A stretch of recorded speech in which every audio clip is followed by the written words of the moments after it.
This is CBC Winnipeg News.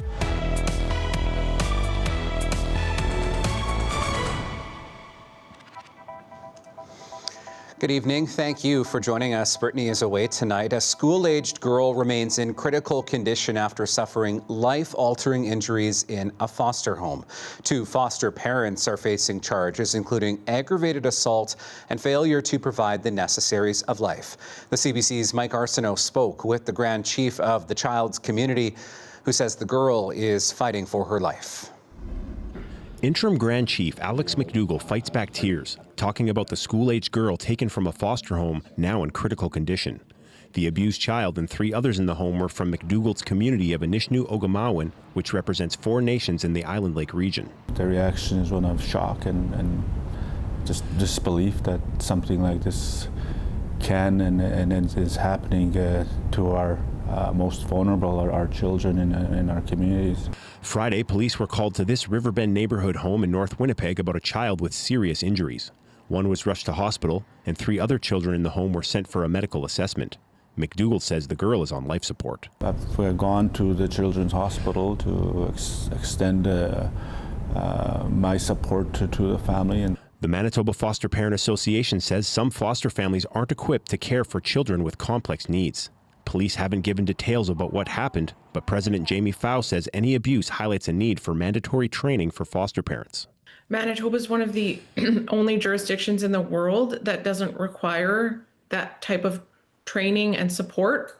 Fow says training would help families understand challenges and inform them about resources. If you don't have that access, foster parents then become burnt out. They become frustrated and disillusioned. The Kinship and Foster Family Association of Manitoba says foster parents can go to them for help.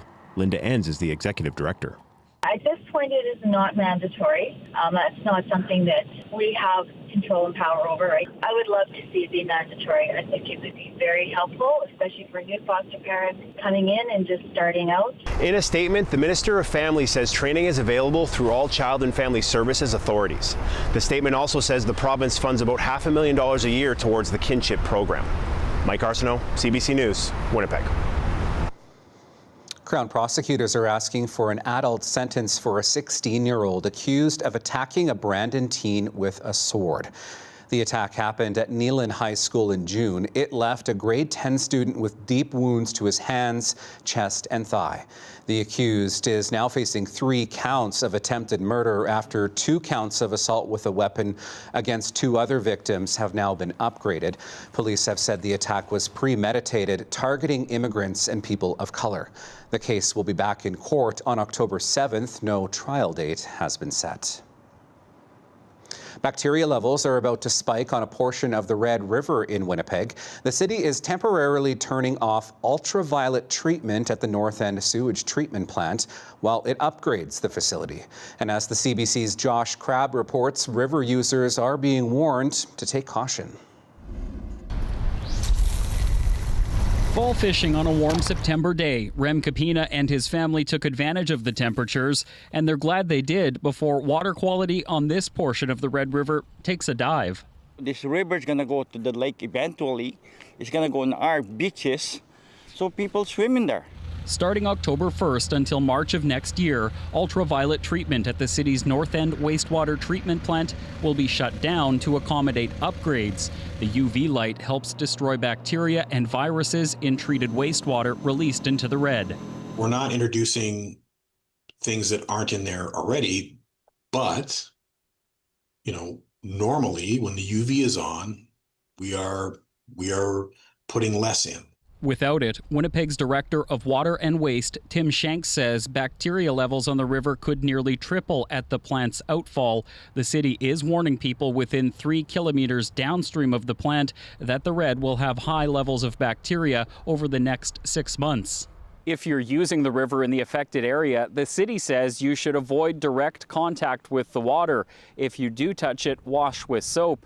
And don't let your pets come into contact with the river either, or drink the water. There's no warning about eating fish, but the city is reminding you to use safe food handling practices. Ingesting the river water can make you sick, regardless of whether wastewater is treated with UV light. Nicole Richot is worried about the risk getting higher. If they have to do it, then I think they have to do everything possible to warn the public. The city says it will put up signage at popular river access points. Shanks says the move was approved by the province. The city says this won't affect your drinking water, which doesn't come from the red.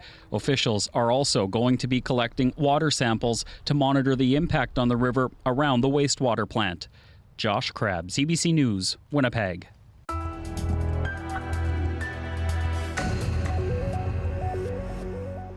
The campaign manager for the Manitoba Progressive Conservative re-election campaign in 2023 met with provincial officials about a project that paid nearly $3 million to a company she co-owns. CBC News has obtained meeting minutes that contradict earlier claims that Marnie Larkin played no role in the project that paid her firm. The CBC's Bartley Kivas brings us the story.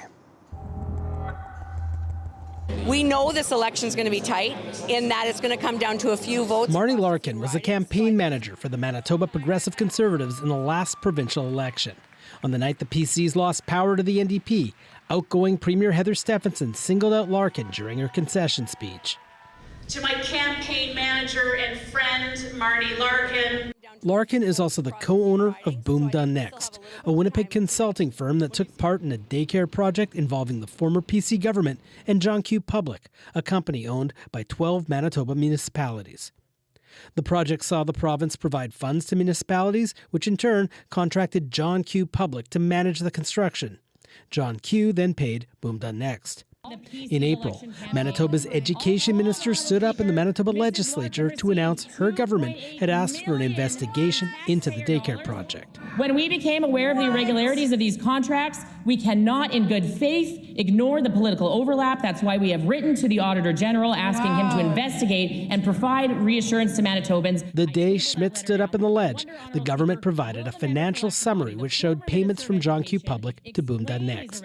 Marnie Larkin's company was paid $2.8 million for project management. We have some significant questions about what that $2.8 million was used for and how that contract was awarded. At the time, Larkin's business partner, Joe Liuzzi, who co-owns Boom Done Next, said the PC campaign manager had nothing to do with the daycare project.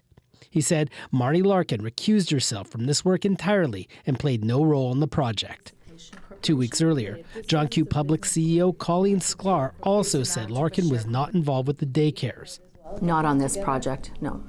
Information obtained by CBC News contradicts the claims made by Joe Liuzzi and Colleen Sklar that Marnie Larkin was not involved in the daycare project. Newly obtained documents suggest otherwise. Draft meeting minutes obtained through a Freedom of Information request shows Larkin met with 2 provincial childcare officials and 2 members of the province's Social Innovation Office to discuss the daycare project.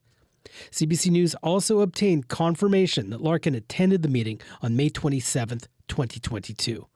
John Q. Board Chair Brad Erb said in a statement Larkin was consulted in the early days of John Q, but didn't specify in what capacity. Erb declined to comment about Larkin's presence at the May 2022 daycare meeting. Larkin said in the statement she worked on a number of files for John Q, but did not specify which ones. She and her business partner Joe Liuzzi didn't respond to requests for comment about her meeting with provincial officials about the daycare project.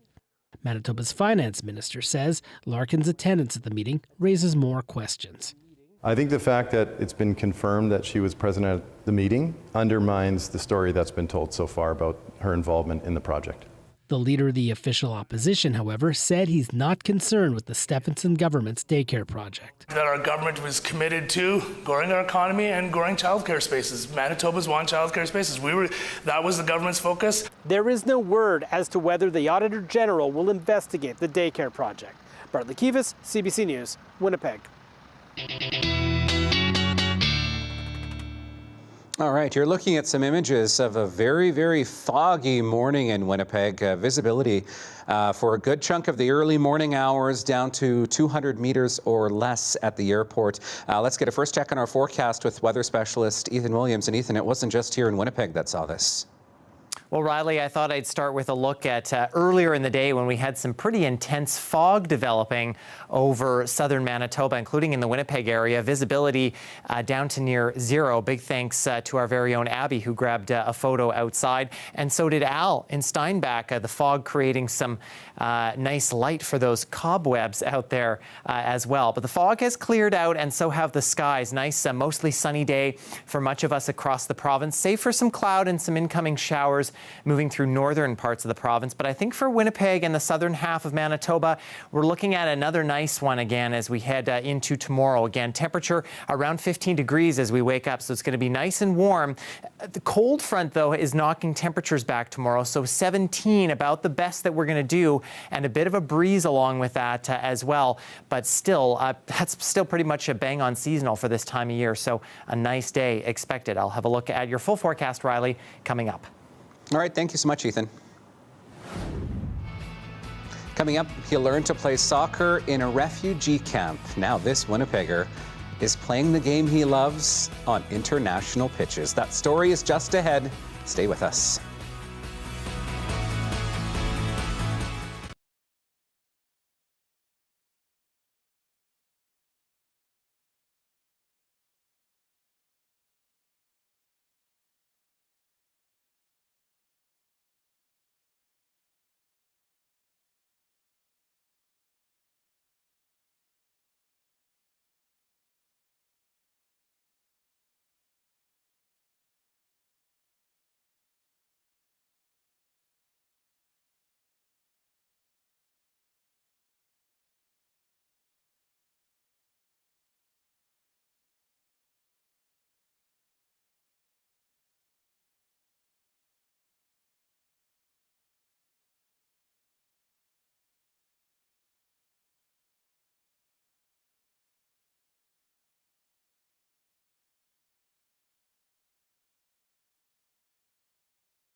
Well, from kicking the football at a refugee camp to playing on international pitches in Spain and the Philippines. A 21-year-old soccer journey is just beginning. The CBC's Zabina Ahmed brings us the story. For Jordan Kananga, every kick is a reminder of a dream that started in the most unlikely of places. At 5, he started playing on the dusty fields of a refugee camp in Malawi. It was really hard, especially as a refugee who was running away from Congo because of the war. And going to Malawi was really something that I think was the blessing. But to discover my talented and soccer, how I play. Kananga's love for the game never stopped. In 2016, he and his family immigrated to Winnipeg. Here, he sharpened his skills on local pitches and played for community clubs like the St. Charles Soccer Association, all while juggling his studies. I'll go to school in the morning, and then at 3:30 I'll get in the car, and then they'll come pick me up. I'll go training, and then I'll have game the next day. It was really hard for me, but at the end of the day, I knew what my passion was, and I knew where I wanted to be in the future, and that's why it kept me to keep going. And then while competing in Toronto, his talent got noticed. He was then invited to play for a football club in Spain this summer. Now, at 21, he's continuing his journey with a 1-year contract to play in the Philippines Football League in Manila. The experience and the competition is really hard, and I feel like that's where I think I belong for now, and go see if I can be able to build up and go to the next level. Whether he's controlling the midfield or leading the attack, Kananga says he has an unshakable love for the sport and 2 heroes who inspire him. Soccer, for me, it's the beautiful game. I love playing it. It's like if I'm not on the soccer field, I don't feel happy, and I feel like the player that really drew me to actually be a soccer player, I had 2 players in mind. It was always Neymar and Cristiano Ronaldo. It was people that I used to look up to. Kananga says his journey is just beginning, and he wants to ultimately play at the European Premier League. Zabina Ahmed, CBC News, Winnipeg. Cycling advocates say this city is hitting a new gear in expanding its active transportation footprint. Today, the $4 million Keewatin Street multi-use path, complete with lighting and a crosswalk, officially opened. It links Meadows West with Tyndall Park, meaning people in northwest Winnipeg now have 4.5 kilometers of continuous pathway to cycle and walk. Bike Winnipeg says the path is more than just a recreational connector. It's building those connections so that it's not just sort of a jump on your bike and go for a little ride. It's actually jump on your bike and get to the places you need to go as part of your everyday life. So to your shopping, to your work, to your school, to your recreation. The last phase of the work closed the gap between Burroughs Avenue and Gallagher Avenue West. It cost $4 million. To Ottawa now, where Conservatives are calling on Prime Minister Mark Carney to fire the Public Safety Minister. This in the wake of a leaked audio recording where he appeared to question the effectiveness of the government's own gun buyback program. Rafi Boudjikanian has the story. As Liberal parliamentarians filed in for their weekly caucus meeting, they told journalists they believe that Public Safety Minister Gary Anandasangri is the right MP for the job. Gary Anandasangri is an incredibly committed public servant. He's carrying some very big files. My experience with Minister Anandasangri is that he is a professional who cares deeply about the country, and I value his partnership. At issue, a leaked video of a private conversation during which Anandasangri suggested he does not have faith police can enforce a gun buyback program, which would see Ottawa trade cash with gun owners for guns that are no longer considered legal under the Liberals' latest gun control legislation. During question period, Conservative leader Pierre Poilievre tried pushing Prime Minister Mark Carney to fire the Public Safety Minister. The Public Safety Minister has admitted that going after farmers and hunters hunt rifles is not going to fight crime. So the only reason to do this is politics. If he was telling the truth, then why not reverse? If not, why isn't he fired? What the government is doing with the gun registry is putting in place a much more efficient way. An efficient way for Canadians to voluntarily return prohibited firearms, voluntarily return prohibited firearms for fair compensation. This government is going to do it right. The buyback program itself is expected to kick into place next month with a pilot project in Nova Scotia. With their legislation, the government have banned some 2,000 weapons. They call them firearms that are assault style. Conservatives and other critics say the Liberals are punishing law-abiding farmers and hunters. Rafi Bujikanian, CBC News, Ottawa. The RCMP have arrested a former Royal Bank of Canada employee for allegedly accessing Prime Minister Mark Carney's banking profile. The suspect worked at the branch near Parliament Hill. He allegedly used the bank's technology services as part of a criminal plot. The charges against the 23-year-old include fraud, identity theft, and tracking in identity information. It's also alleged the man accessed a banking profile of a Justin Trudeau. However, RCMP confirmed to CBC News that the Justin Trudeau named in the court documents is not the former Prime Minister.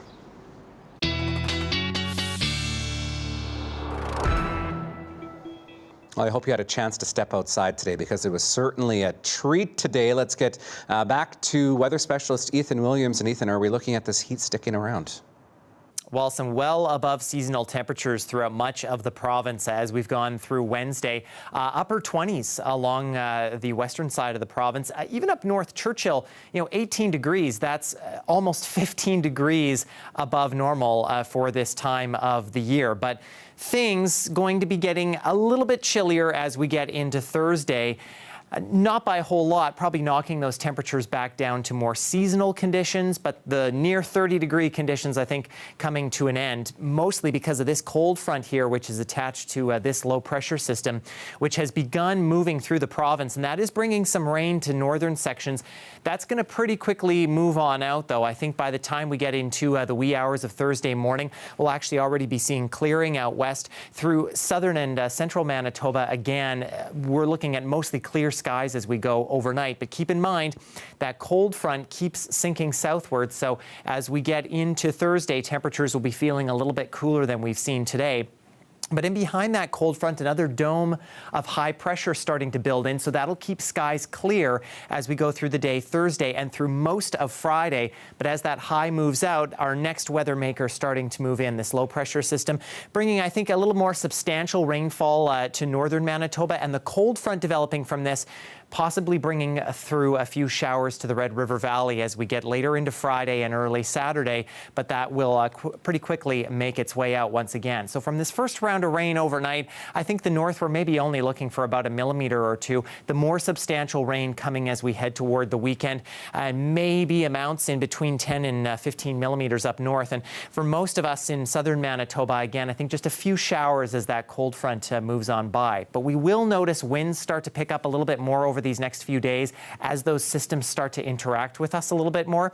Some gusts could be in the range of 60 kilometers an hour as we get into Thursday or so, and still a bit breezy as we head into Friday, but still a nice walk for Hershey. And look at that, Hershey doesn't even mind the rain, as well as we see sunny skies in Winnipeg as we go through these next few days here. And even after we get through that little bit of a cool down, temperatures are still going to be very nice in the Winnipeg area, back into the 20s as we get into Friday and Saturday. Again, those breezes stick around, but those overnight temperatures well above where we should be for this time of year. And I'll have a full look at your 7-day forecast, Riley, coming up in a bit. Hopefully that sunshine sticks around. Thanks, Ethan. A few more shots of that eerie fog through the early morning as we head to break. We have more ahead right after this.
South of the border tonight, police say a gunman opened fire on a U.S. Immigration and Customs Enforcement office in Dallas, critically wounding 2 people in custody and killing another before taking his own life. But as Willie Lowry reports, Texas officials are suggesting the detainees were not the intended target. They say ICE agents were. Officials say the suspect fired from a nearby rooftop, striking a van carrying detainees at the entrance of an ICE facility in Dallas, Texas. Now, the FBI says, though, that the shooter fired indiscriminately.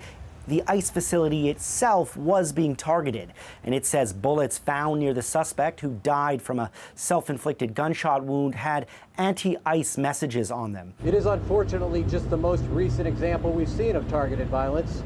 The Trump administration was quick to react. Vice President J.D. Vance, FBI Director Kash Patel, and Homeland Security Secretary Kristi Noem all issued statements condemning the attack and expressing concern for the safety of ICE agents.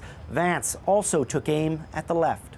I said Charlie Kirk's assassination was the most political and disgusting violence that we've had in this country in the last couple of weeks. And that was true maybe until this morning. We know this person was politically motivated. They were politically motivated to go after law enforcement. ICE has been front and center in the U.S. for several months now. U.S. President Donald Trump has used the agency in a way few other presidents have, sending masked ICE officers into some of America's biggest cities in an effort to crack down on illegal immigration. The shooting also comes just 2 weeks after conservative personality Charlie Kirk was killed in Utah. Republican Senator Ted Cruz issued an appeal to Americans to lower the rhetoric and end the political violence that has pulsated through the U.S. in recent months. We ought to come together and have some decency across the political aisle to say this violence is wrong and it needs to stop. No law enforcement agents were killed in the attack. Willie Lowry, CBC News, Washington. Ukraine's President Volodymyr Zelensky is again asking for more international help in his country's war with Russia. He warned his allies at the United Nations General Assembly that if Vladimir Putin isn't stopped soon, Russia's war will expand beyond Ukraine. The latest plea comes after a rare statement of support from Donald Trump. Margaret Evans reports. A big week in New York for Ukrainian President Volodymyr Zelensky. His address to the gathered nations, an appeal to save Ukraine, and with it, faith in the international community. Peace depends on all of us, on the United Nations. So don't stay silent while Russia keeps dragging this war on. Please speak out and condemn it. His address followed some unexpected cheerleading, Donald Trump posting on social media that Ukraine could be in a position to regain all its territory from Russia with European help. It's a big shift by President Trump. This post of Trump, it's a big shift. It was just over a month ago that Trump hosted Vladimir Putin on U.S. soil, handing the Russian president what critics called a PR coup. And in the past, Trump has insisted Ukraine will have to cede territory to Russia in exchange for peace, meaning his latest remarks are being taken with a grain of salt. After all, it's become a common maxim amongst world diplomats trying to decipher Donald Trump that he's often swayed by whoever he speaks to last. That's why the Kremlin's response to Trump's remarks has been relatively subdued, says analyst Mikhail Sinelkov-Orishak. In Moscow, they understand that no matter what Trump says at one moment, there's still time to shift the situation in their favor, he says. In Ukraine, the verdict was much the same from people enduring ongoing Russian attacks. He's the kind of person who changes his mind every week, says Alexander, a soldier. It is, of course, on the ground in Ukraine where what's at stake in terms of international pressure and diplomacy is most painfully clear. These images from Kharkiv in eastern Ukraine after the latest Russian drone attack on the city. Margaret Evans, CBC News, London. It's now full steam ahead for NASA's Artemis II mission. Canadian astronaut Jeremy Hansen will blast off early next year along with 3 American crewmates for a trip around the moon. And as Nicole Mortellero reports, Hansen has been training for years to make it happen. We have great plans, but the most important thing we're working on refining and honing is how do we handle the unknown? We have this great group of simulation trainers who come up with these sort of evil tests for us, and we'll be sitting in the sim, all our mission controllers are in mission control, and then stuff will just start breaking. You're like, oh, come on, really that? And then we'll just have to see what we can create to come home. The mission, you know, it's a test of the spacecraft, because you have to remember, nobody has ever flown in this spacecraft before. It's gone around the moon, but uncrewed. So they want to test certain aspects. How does it function? One of the most interesting things is when they launch, they will be orbiting Earth for 24 hours. They're going to actually test the spacecraft. Also, they're going the farthest anybody has ever gone. It could be anywhere from 7,400 kilometers beyond the moon or 11,000. So this is pretty great, and it's a great opportunity for Canadians. And to my fellow Canadians, you should also be extraordinarily proud that we are represented in the Artemis program. And it wasn't a gift, you earned it. For over decades now, you have responded to that call, to that opportunity with a can-do attitude. And his crewmates have nothing but wonderful things to say about him. And just interesting to note, earlier during the press conference, the Canadian flag was actually on the stage, but then was removed for some reason, and we don't know why. And a few people were quite upset about it, not necessarily Canadians either, but eventually they did put the flag back on the stage, and we fly that flag proudly. Nicole Mortellero, CBC News, Houston. A new report reveals the world's oceans have crossed a dangerous threshold. Scientists with the prestigious Climate Research Institute say CO2 emissions from fossil fuels are to blame. The CBC's Anayat Singh reports. Whatever the hell happens, this climate change, it's the greatest con job ever perpetrated on the world, in my opinion. U.S. President Donald Trump attacking the scientific consensus on climate change in front of the world at the United Nations on Tuesday and pushing for burning more fossil fuels. But those fossil fuels have pushed the world's oceans into dangerous levels of acidification, according to a new report. Just like when we add carbon dioxide to Coke, soda, that makes the soft drink more acidic. Adding carbon dioxide to seawater also makes that water more acidic. Ocean acidification lowers the ability of the oceans to suck in carbon from the atmosphere or support fisheries that feed billions of people in coastal communities. The ocean's taken up a third, essentially, of our anthropogenic CO2 emissions since the pre-industrial time, and 90% of the heat content from global warming. And imagine if all that heat was still in the atmosphere. Our lives on land would be so much worse right now. Acidic waters corrode the shells of creatures like crabs, clams, shrimp, threatening them and the rest of the interconnected sea ecosystem. If you're talking to, the shellfish industry and communities that are very intimately, connected to mussels and oysters and other calcifiers, organisms that build shells, they will be able to tell you that they're worried. The wake-up call comes as countries realign their climate priorities with the exit of the U.S. under Trump from climate diplomacy. Crossing those boundaries, the experts say, is another sign the world needs to stay on course for transitioning away from fossil fuels. Anayat Singh, CBC News, Toronto. Jimmy Kimmel has made his return to late-night TV. ABC suspended his show last week after comments that he made related to the killing of U.S. right-wing activist Charlie Kirk. And as Ali Chiasson reports, Kimmel used his return to highlight the importance of free speech. Jimmy Kimmel's return had raw emotion. You understand that it was never my intention to make light of the murder of a young man. And here he is setting the record straight on his intentions behind his remarks on Charlie Kirk's death. I don't think the murderer who shot Charlie Kirk represents anyone. This was a sick person who believed violence was a solution, and it isn't. ever. And also selfishly.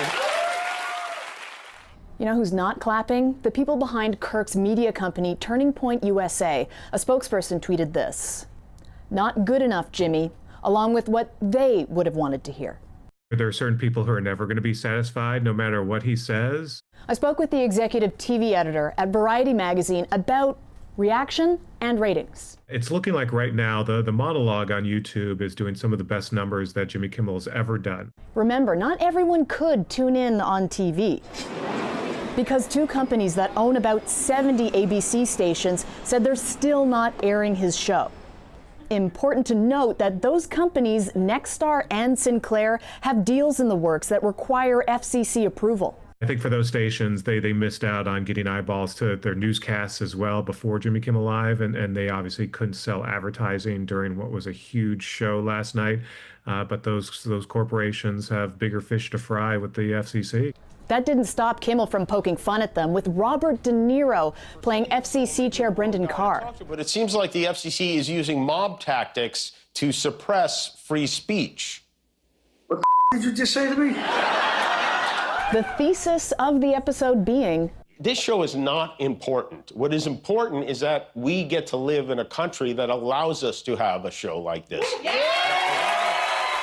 Nexstar says they're continuing to preempt the show, but after Tuesday's episode, the company said they're having productive discussions with Disney about how to potentially move forward with Jimmy Kimmel Live. Ali Chiasson, CBC News, Toronto.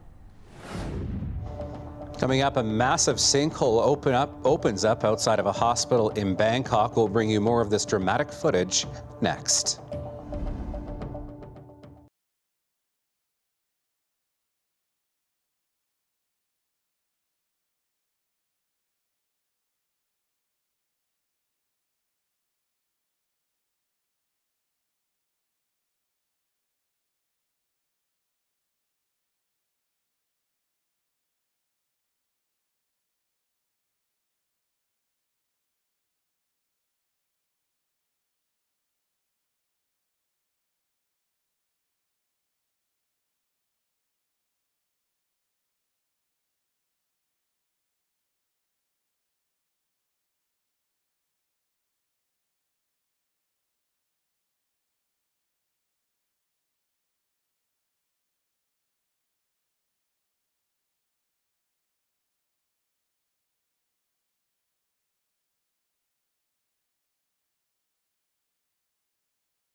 Some frightening video to show you now from Bangkok of a massive sinkhole opening up outside of a hospital.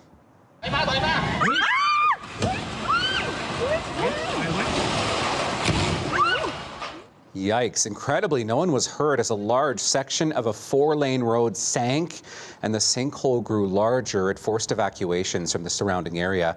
Officials believe the collapse is related to construction work for an underground train station. The hospital says it will be closed to outpatients for at least 2 days. One of the strongest typhoons in years is battering southern China with powerful winds, huge storm surge and flooding. Typhoon Regasa has already left a trail of destruction in Hong Kong and Taiwan, killing at least 27 people. Laura Westbrook reports. Chinese weather experts are calling this the king of storms, and here in Hong Kong it brought hurricane-force winds.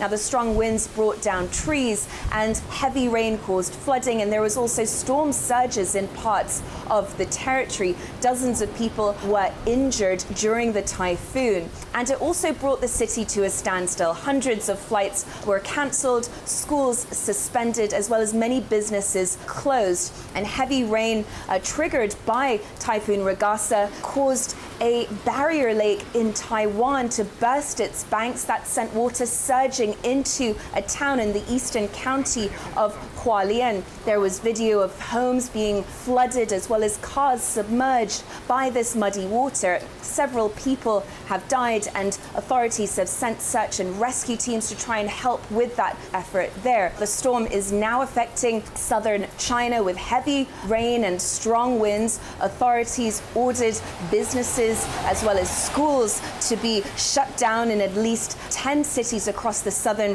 part of the country, and hundreds of flights were also cancelled and emergency personnel put on standby. Now they have ordered people to stay inside, and over the last couple of days before this storm struck, people stockpiled on food, and really the authorities in China doing everything they can to try to minimize casualties from this storm. Laura Westbrook, CBC News, Hong Kong.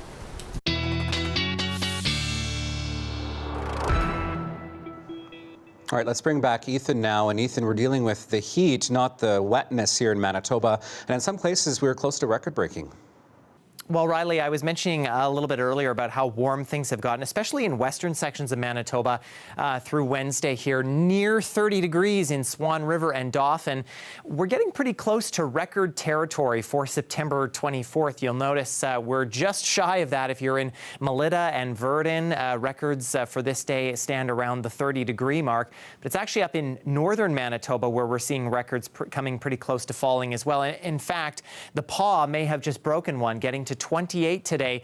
The old record standing just shy of 28 degrees. Very warm conditions again in places like Norway House and Gillam and Churchill up along the Hudson Bay coast. Again, temperatures here 10 to 15 degrees above normal for this time of the year.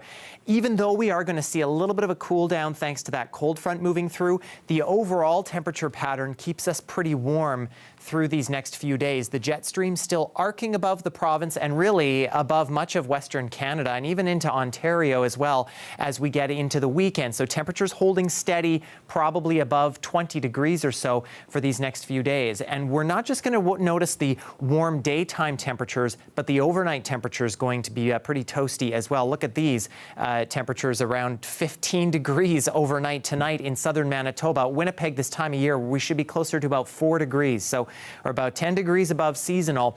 Add to that we have some clear skies as well. It's going to make for a beautiful night through much of the southern half of the province, even into the north.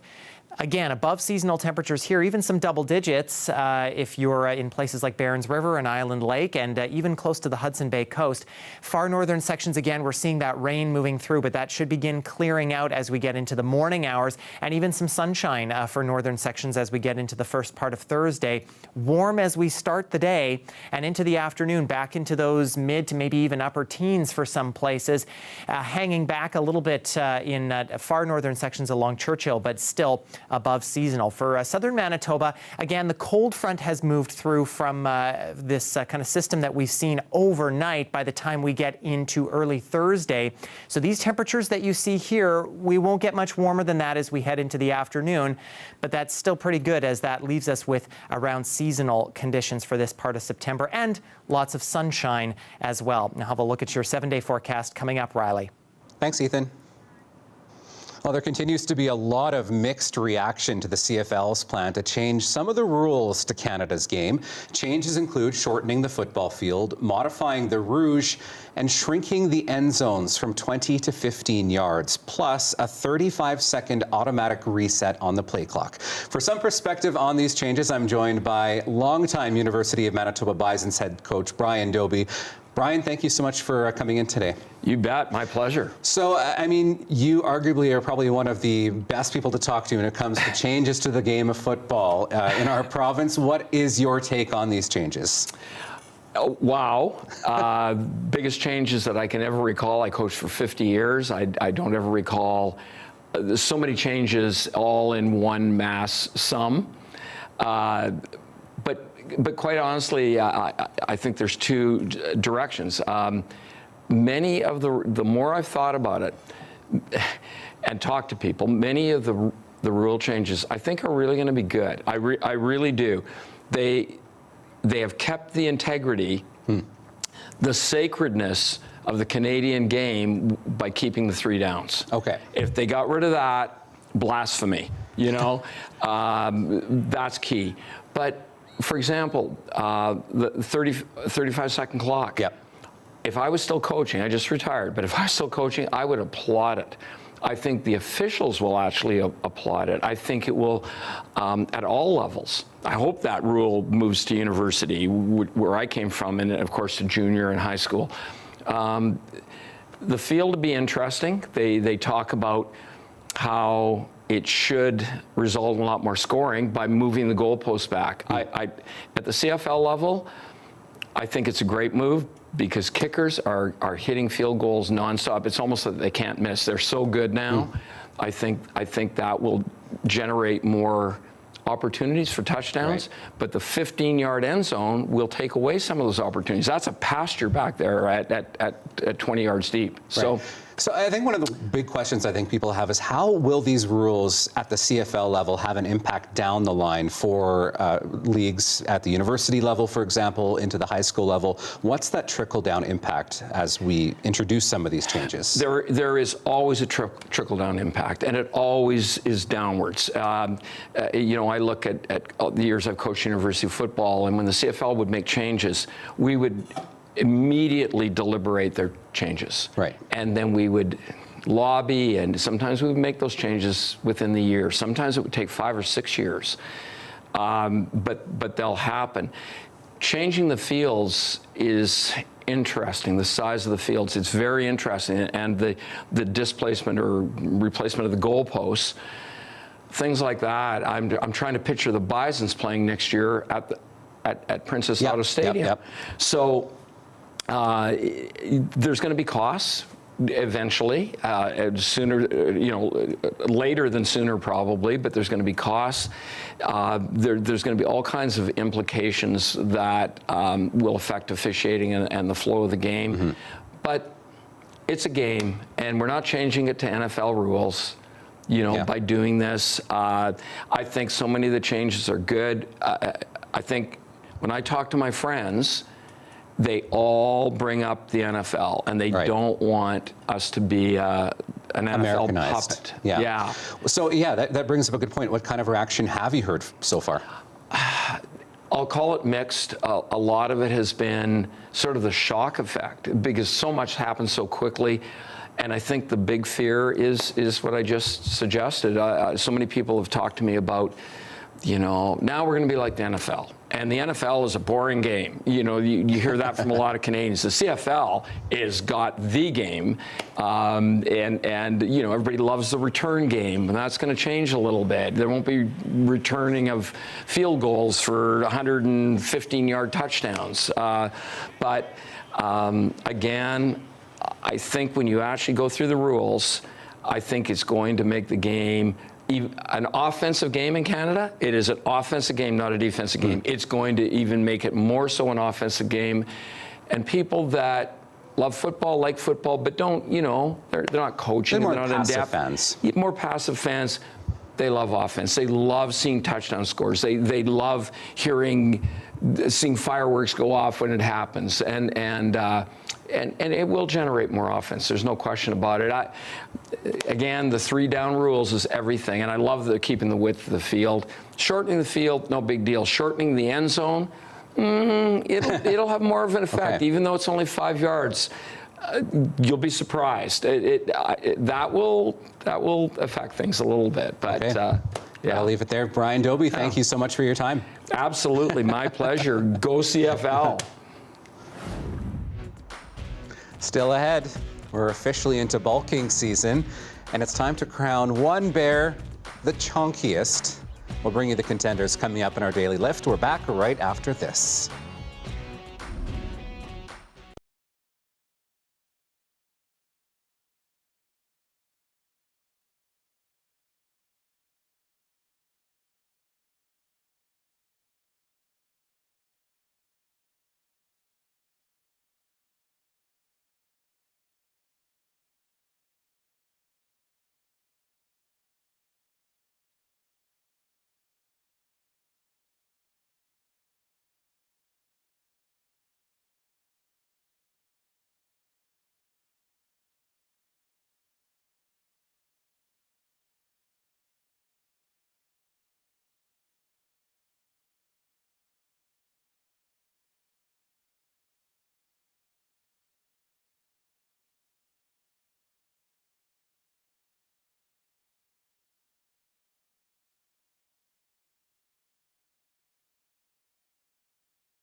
Hello, Steinbach. CBC News is coming to town for a special live across Canada broadcast with me. I'm Heather Hiscox.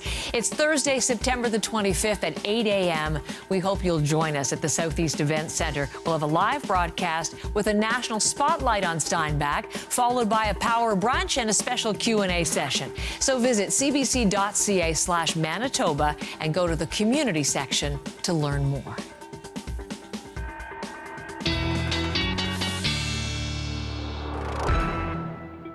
So a bit of a cool down as we head into Thursday with temperatures back into the teens, still above seasonal, you'll note, for this time of year. Bit of a breeze these next few days in the Winnipeg area as we return to the 20s just in time for the weekend.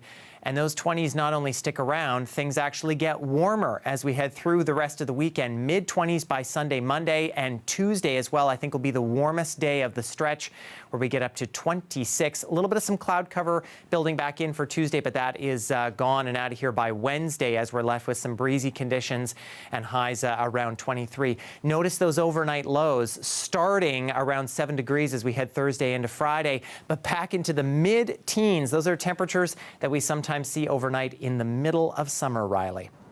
Great for our farmers who are still working on harvest. Thank you, Ethan.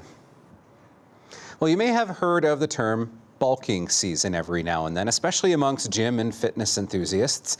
Well, it turns out brown bears in Alaska are also going into their bulking season, and it's time to crown one of the chunkiest bears the champion.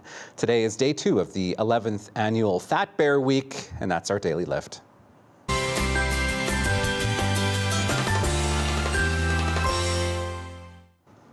So Fat Bear Week is a wildly popular online voting contest hosted by a U.S. national park in Alaska. 12 burly brown contenders have spent the summer's months gorging on sockeye salmon, fattening up for the winter ahead. The contest is meant to highlight the resiliency of Alaska's brown bear population.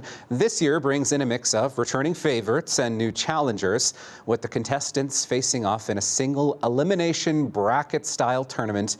You can meet the contenders and vote online every day for the next week. One bear will be crowned the fattest bear on September 30th. Organizers say the contest is not just a celebration of the bears, but of the entire ecosystem that sustains them. And that is our program for this Wednesday. Thank you so much for being with us. I hope you have a wonderful evening, and we will see you again tomorrow. Have a good night.